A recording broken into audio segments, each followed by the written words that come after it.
তাঁত বোর্ডের চেয়ারম্যান আবু ইসহাক সিদ্দিকী সহ তাঁত বোর্ডের মোট 14 জন কর্মকর্তাকে অবরুদ্ধ করে রেখেছে নরসিংদী টেক্সটাইল ইঞ্জিনিয়ারিং কলেজের শিক্ষার্থীরা। আজকে বিকেল 3:30 থেকে এখন সময় প্রায় 5:30, এখন অবধি কিন্তু তারা আসলে অবরুদ্ধ রয়েছেন। শিক্ষার্থীরা যেমনটি বলছিলেন যে তাদের একটি দাবি রয়েছে, তাদের যে এক দফা, সেই এক দফা তারা আমাদেরকে জানিয়েছেন। তারা বলছিলেন যে এই নরসিংদী টেক্সটাইল ইঞ্জিনিয়ারিং কলেজটি দীর্ঘ বছর যাবৎ তাঁত বোর্ডের অধীনে পরিচালিত হয়ে আসছিল, যেটি তারা আসলে চাচ্ছেন না এই মুহূর্তে। আর তারা চাচ্ছেন এই নরসিংদী টেক্সটাইল ইঞ্জিনিয়ারিং কলেজটি বস্ত্র অধিদপ্তরের আওতাধীন নিতে, এবং তারা দাবি করছিলেন যে তাঁত বোর্ড থেকে বস্ত্র অধিদপ্তরের আওতায় নেওয়া হলে তারা বেশ কিছু সুযোগ সুবিধা পাবেন, ল্যাব সুবিধা থেকে শুরু করে আলাদা শিক্ষক, সব কিছুতেই তারা আসলে ভালো মানের সেবা পাবেন। এছাড়া এখানকার শিক্ষার্থীরা অভিযোগ করে আরও বলছিলেন যে এখানকার যে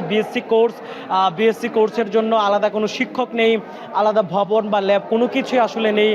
ল্যাব এবং ভবন সুবিধা থেকে তারা আসলে বঞ্চিত হচ্ছেন, যার কারণে মূলত তারা আসলে এই প্রতিষ্ঠানটিকে তাঁত বোর্ড থেকে সরিয়ে বস্ত্র অধিদপ্তরের আওতায় নিতে চাচ্ছেন। এখানকার আসলে অবরুদ্ধ যে বিষয়টি যদি আমি বলি, এখানে আসলে অবরুদ্ধ রয়েছেন তাঁত বোর্ডের চেয়ারম্যান আবু আহমদ সিদ্দিকী, এবং অবরুদ্ধ রয়েছেন তাঁত বোর্ডের সদস্য অতিরিক্ত সচিব মোহাম্মদ মিজানুর রহমান, যুগ্ম সচিব ও পরিচালক আকরামুজ্জামান এবং প্রধান হিসাব রক্ষক সহ এখানকার অধ্যক্ষ সহ মোট 14 জন কর্মকর্তা এই মুহূর্তে অবরুদ্ধ রয়েছেন।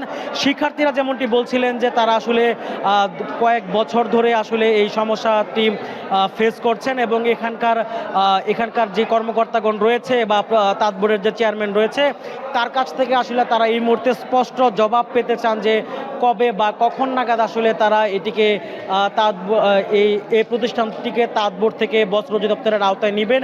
সেই উত্তর পাওয়ার পরই আসলে তারা আসলে অবরোধ তুলে নেবেন। এছাড়া তারা আসলে অনির্দিষ্টকালের জন্য এখানে অবরোধ করে রাখবেন, এমনটাই তারা আমাদেরকে জানিয়েছেন। তো এই ছিল নরসিংদী থেকে আমার এই মুহূর্তের সবশেষ।